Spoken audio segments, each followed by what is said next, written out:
Recent గా అహ్మదాబాద్ లో పెద్ద విమాన ప్రమాదం జరగగా ఆ ప్రమాదంలో ఒకే ఒక్కడు బ్రతకగా దాదాపు 300 మంది చనిపోయారని మనందరికీ తెలుసు. అయితే ఈ ప్రమాదం జరిగిన తర్వాత ఇప్పుడు గతంలో జరిగిన ఇలాంటి విమాన ప్రమాదాలు ఒక్కొక్కటిగా బయటకు వస్తున్నాయి. ఇక వీటిలో ఒకటే ఎయిర్ బస్ A330. ఇందులో జరిగిన సంఘటన అట్లాంటిక్ మహాసముద్రం మీద 11 కిలోమీటర్ల ఎత్తులో ఈ విమానం వెళ్తుండగా ఎయిర్పోర్ట్ కి 128 కిలోమీటర్ల దూరంలో సడన్ గా ఆయిల్ మొత్తం లీక్ అవ్వగా ఆ రోజు జరిగిన ఇన్సిడెంట్ విమాన ప్రమాద చరిత్రలోనే మోస్ట్ డేంజరస్ అండ్ మర్చిపోలేని సంఘటనగా నిలిచిపోయింది. అయితే అసలు ఆ రోజు ఏం జరిగింది? సముద్రానికి 11 కిలోమీటర్ల ఎత్తులో ఉండగా విమానంలోని ఆయిల్ ఎలా లీక్ అయింది? దానికి కారణం ఎవరు?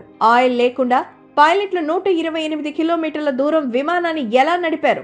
ల్యాండింగ్ లో టైర్స్ పేలిపోవడం వల్ల జరిగిన ప్రమాదం ఏంటి? అందులో ఎంతమంది చనిపోయారు అనే విషయాలు ఈ వీడియోలో తెలుసుకుందాం. వీడియో చాలా ఇంట్రెస్టింగ్ గా ఉంటుంది. ఎక్కడా స్కిప్ చేయకుండా చివరి వరకు చూడండి. ఈ విమానం ఎయిర్ ట్రాన్సోల్స్ అనే కంపెనీకి చెందింది. ఈ కంపెనీ కెనడా దేశంలో 3వ అతిపెద్ద విమానయాన సంస్థ.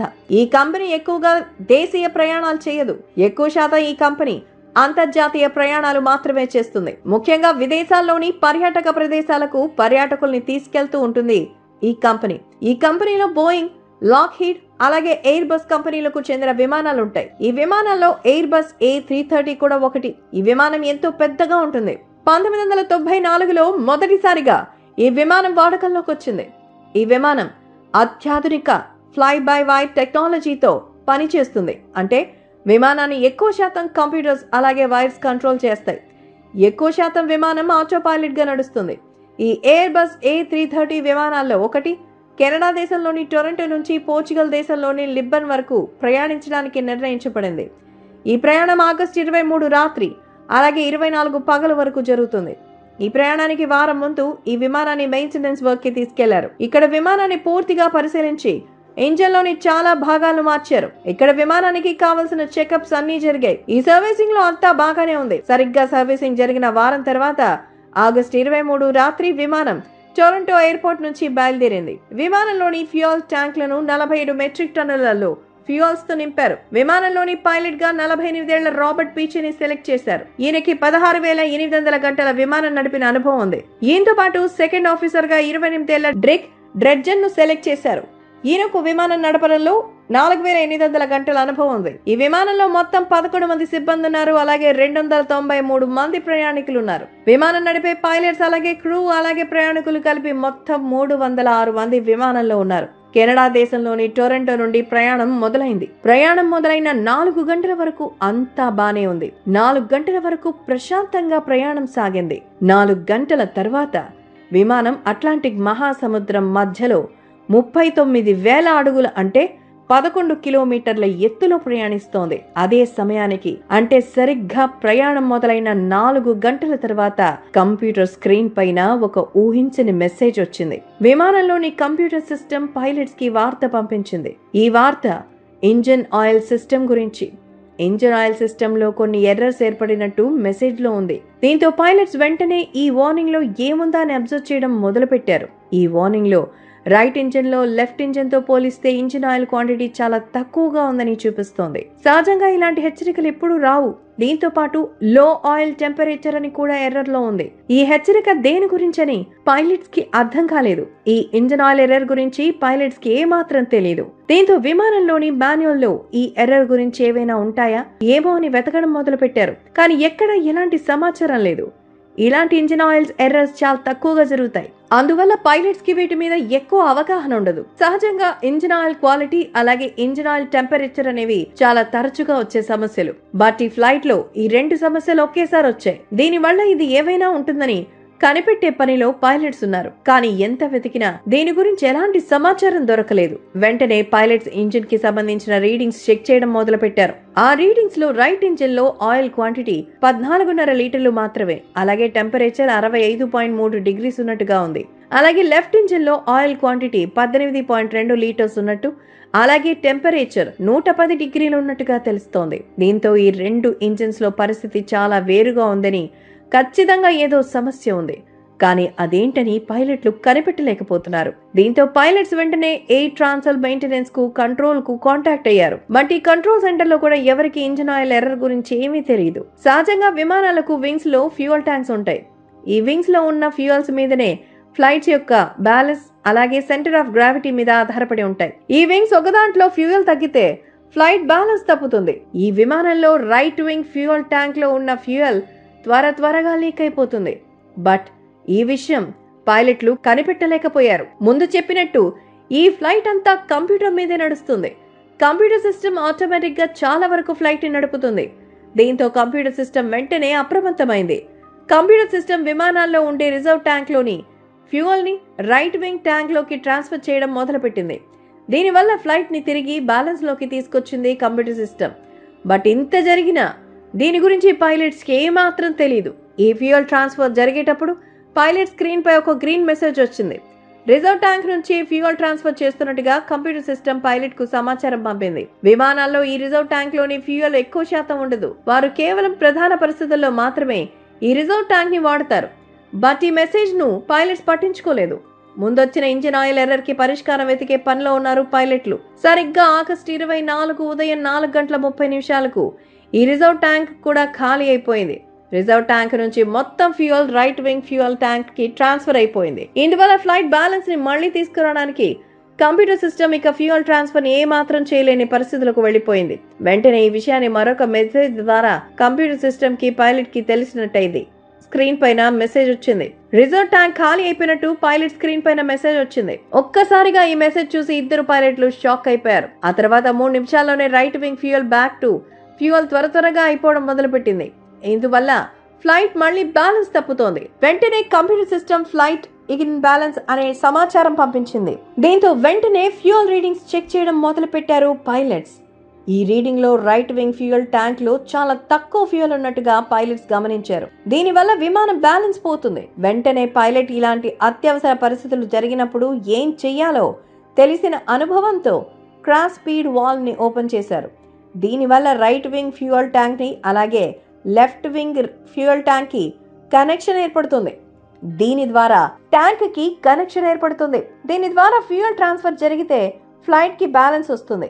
ఈ క్రాస్ ఫీడ్ వాల్వ్ ఓపెన్ అవడం వల్ల లెఫ్ట్ వింగ్ ట్యాంక్ లో నుంచి రైట్ వింగ్ ట్యాంక్ లోకి ట్రాన్స్ఫర్ అయ్యే ఫ్యూయల్ కూడా లీక్ అవ్వడం మొదలైంది. బట్ పైలట్స్ కి ఈ విషయం తెలియదు. దీనివల్ల విమానంలో ఉన్న ఫ్యూయల్ మొత్తం అయిపోతుంది. అప్పటిదాకా రైట్ ట్యాంక్ లో ఉన్న ఫ్యూయల్ లీక్ అవుతుంటే ఇప్పుడు 2 ట్యాంక్లలోని ఫ్యూయల్ రైట్ ట్యాంక్ నుంచి లీక్ అవుతోంది. ఆ సమయానికి గంటకి 13 టన్నుల చొప్పున ఫ్యూయల్ లీక్ అవుతోంది. ఆ సమయానికి విమానం అట్లాంటిక్ మహాసముద్రంపై దగ్గరలో ఉన్న ఎయిర్పోర్ట్ కొన్ని వందల కిలోమీటర్ల దూరంలో ఉంది. ఈ సమయానికి కూడా పైలట్ వచ్చిన సమస్యలన్నీ కంప్యూటర్ సిస్టమ్ ప్రాబ్లం వల్ల అనుకున్నారు. కంప్యూటర్ సిస్టమ్ లో ఎర్రర్ రావడం వల్ల తప్పు రీడింగ్స్ చూపిస్తుందని పైలట్స్ అనుకున్నారు. అలాగే ఫ్యూయల్ లీక్ అయ్యే అవకాశం కూడా లేదని పైలట్స్ అనుకున్నారు. ఎందుకంటే ఫ్లైట్ ఎక్కడా దేన్ని గుద్దుకోలేదు. అలాగే ఎలాంటి పేలుడు శబ్దాలు కూడా వినపడలేదు. ఇంత దారుణంగా ఫ్యూయల్ సిస్టమ్ ఫెయిల్ అయ్యే అవకాశం లేదని పైలట్స్ భావించారు. వీటన్నిటికీ తోడు ఎయిర్ ట్రాన్సల్ కంట్రోల్ కూడా ఫ్యూయల్ లీక్ అయ్యే అవకాశం లేదని చెప్పారు. కేవలం కంప్యూటర్ సిస్టమ్ ప్రాబ్లం అని పైలట్లు తప్పుడు లెక్కలేసుకున్నారు. కానీ ఫ్యూయల్ సిస్టమ్ ని పరిశీలించడం కొద్దీ ఫ్యూయల్ భారీగా తగ్గిపోతున్నట్టు పైలట్లు గమనించారు. ఫ్యూయల్ లీక్ అయ్యే అవకాశం లేదని పైలట్లు అనుకున్నప్పటికీ ఎక్కడో చిన్న సందేహం పైలట్లకు ఏర్పడింది. వెంటనే విండోస్ నుంచి ఇంజిన్ దగ్గర ఫ్యూయల్ కారిపోతున్నట్టు ఏమైనా కనిపిస్తున్నాయో చూడమని సిబ్బందిని ఆదేశించారు పైలట్స్. బట్ అప్పటికింకా తెల్లవారలేదు. క్యాబిన్ లో కూడా లైట్లు లేవు. అందువల్ల బయట ఏమీ కనపడదు. 4:45 కంప్యూటర్ సిస్టమ్ చూపించిన దాని ప్రకారం ఫ్లైట్ లోని ఫ్యూయల్ చేరాల్సినటువంటి గమ్యం చేరడానికి సరిపోదు. ఇక్కడే పైలట్ కి అనుమానం మరింత బలపడింది. దీంతో లిస్బన్ దాకా వెళ్లకుండా దగ్గరలోనే లేజెస్ ఎయిర్ బేస్ లో ఫ్లైట్ ని ల్యాండ్ చేయాలని పైలట్స్ నిర్ణయం తీసుకున్నారు. Laces air base Saint Maria islands లో ఉంది. ఈ ఐలాండ్ అట్లాంటిక్ మహాసముద్రంలో ఉంది. ఇది కూడా పోర్చుగల్ దేశానికి చెందిందే. కాక్పిట్ లోని పైలట్స్ ఫ్లైట్ ని నేరుగా లేజెస్ ఎయిర్ బేస్ వైపుకు నడిపించడం మొదలెట్టారు. సరిగ్గా 5:13 రైట్ ట్యాంక్ లోని ఫ్యూయల్ మొత్తం లీక్ అయిపోయింది. దీంతో ఆ సమయానికి రైట్ ఇంజిన్ ఒక్కసారిగా పనిచేయడం ఆగిపోయింది. లెఫ్ట్ ట్యాంక్ లో ఉన్న ఫ్యూయల్ కొంతసేపు వరకే పనిచేస్తుంది. ఒక్క ఇంజిన్ ఆగిపోవడంతో 39,000 అడుగుల ఎత్తులో ఉన్న విమానం మెల్లమెల్లగా కిందకు దిగడం మొదలైంది. సరిగ్గా 5 గంటల 27 నిమిషాలకు 2 ఇంజన్లు పూర్తిగా ఆగిపోయాయి. అలాగే ఇంజన్లో మంటలు చెలరేగాయి. ఆ సమయానికి విమానం యొక్క ఎత్తు 34,500 అడుగులకు పడిపోయింది. సరిగ్గా అదే సమయానికి విమానం లేజెస్ ఎయిర్ బేస్ కి 121 కిలోమీటర్ల దూరంలో ఉంది. ఇంజిన్స్ రన్ అవ్వడం ద్వారానే విమానానికి ఎలక్ట్రిసిటీ సప్లై అవుతుంది. అందువల్ల ఇంజిన్స్ ఆగిపోవడంతో ఫ్లైట్ మొత్తం ఎలక్ట్రిసిటీ కట్ అయిపోయింది.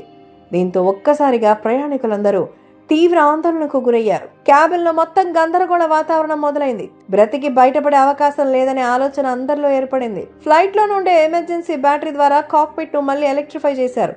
ఇందువల్ల కొన్ని సిస్టమ్స్ మాత్రమే పనిచేస్తాయి. దాదాపు అన్ని సిస్టమ్స్ ఆగిపోయాయి.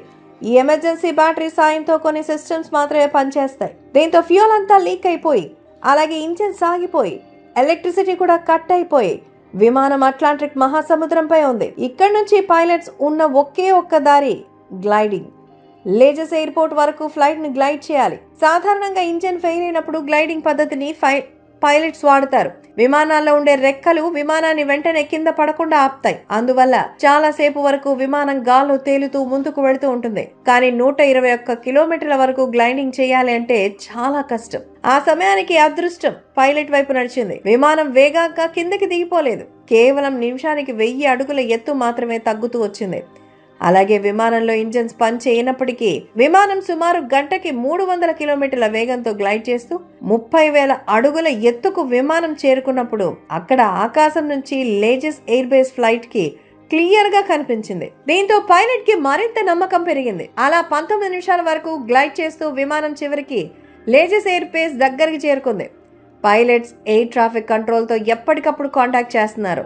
విమానం ఎయిర్ బేస్ కి 8 మైళ్ళ దూరంలో ఉన్నప్పుడు విమానం 13,000 అడుగుల ఎత్తులో ఉంది. దీంతో విమానం ఎత్తు తగ్గించడానికి పైలట్లు ఫ్లైట్ ని 360 డిగ్రీస్ రొటేట్ చేశారు. ఇందువల్ల విమానం ఎత్తు చాలా వరకు తగ్గింది. విమానం ఎయిర్ బేస్ కి దగ్గరికి చేరే కొద్దీ ప్రయాణికుల ప్రార్థనలు ఎక్కువైపోయాయి.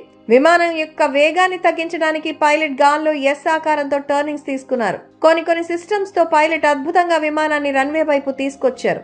చివరికి 5 గంటల 45 నిమిషాలకు ఫ్లైట్ నేలను తాకింది. లేజెస్ ఎయిర్ బేస్ రన్వేపై విమానం టైర్లు గట్టిగా ఢీకొట్టాయి. దీంతో విమానం 3 టైర్లు పేలిపోయి మంటలు చెలరేగాయి. ఒక్కసారిగా పైలట్ బ్రేకులు వేయడంతో విమానం కొంత దూరం స్కిడ్ అయి చివరికి ఒక్క దగ్గర ఆగింది. లేజెస్ ఎయిర్ బేస్ లో ఉన్న అగ్నిమాపక సిబ్బంది హుటాహుటిన విమానం యొక్క మంటలను ఆర్పారు. వెంటనే విమాన సిబ్బందిని 7 తలుపులను ఓపెన్ చేసి 293 మంది ప్రయాణికులని బయటకు దింపేశారు. బతికి బయటకొస్తారని ప్రయాణికులు ఎవ్వరూ ఊహించలేదు. కానీ పైలట్ తన ధైర్య సాహసాలతో ప్రయాణికుల్ని లేజెస్ ఎయిర్ బేస్ కి చేర్చారు. ఒక్కసారిగా ఈ వార్త ప్రపంచమంతా వ్యాపించింది. విమానం నడిపిన పైలట్ అలాగే సెకండ్ ఆఫీసర్ కు ప్రపంచవ్యాప్తంగా ప్రశంసల వర్షం కురిపించారు. అలాగే ఈ పైలట్లకి సుపీరియర్ ఎయిర్మెన్షిప్ అవార్డుని కూడా ఇచ్చారు. ఈ సంఘటనపై ఇన్వెస్టిగేషన్ జరిగిన తర్వాత విమానం బయలుదేరే వారం ముందు జరిగిన మెయింటెనెన్స్ వర్క్ లో టెక్నీషియన్స్ కొన్ని పార్ట్స్ ని రీప్లేస్ చేశారు. అలా రీప్లేస్ చేసిన పార్ట్స్ లో ఒక ఫ్యూయల్ పైప్ ని సరిగా ఫిట్ చేయలేదు. అందువల్ల ఇంజిన్ లో వైబ్రేషన్స్ ఏర్పడి ఈ పైప్ కి మెల్లగా చిన్న క్రాక్స్ ఏర్పడ్డాయి. ఈ క్రాక్స్ పెరిగి పైప్ పగిలిపోయింది. దీంతో ఈ పగిలిపోయిన పైప్ నుంచి ఆయిల్ మొత్తం లీక్ అయింది. ఎందువల్ల ఫ్యూయల్ లీక్ అయిపోయిందని విచారణలో నిర్ధారణ అయింది. అలా విశాలమైన అట్లాంటిక్ మహాసముద్రంలో ఫ్యూయల్ ట్యాంకులు ఖాళీ అయిపోయినా, 2 ఇంజన్లు ఆగిపోయినా విమానంలో ప్రతి ఒక్కరూ క్షేమంగా బయటపడ్డారు. ఇందువల్ల ఈ సంఘటన విమానయాన చరిత్రలో గొప్ప సంఘటనగా నిలిచిపోయింది. ఈ వీడియోపై మీ అభిప్రాయాన్ని కామెంట్ సెక్షన్ లో తప్పకుండా తెలియచేయండి.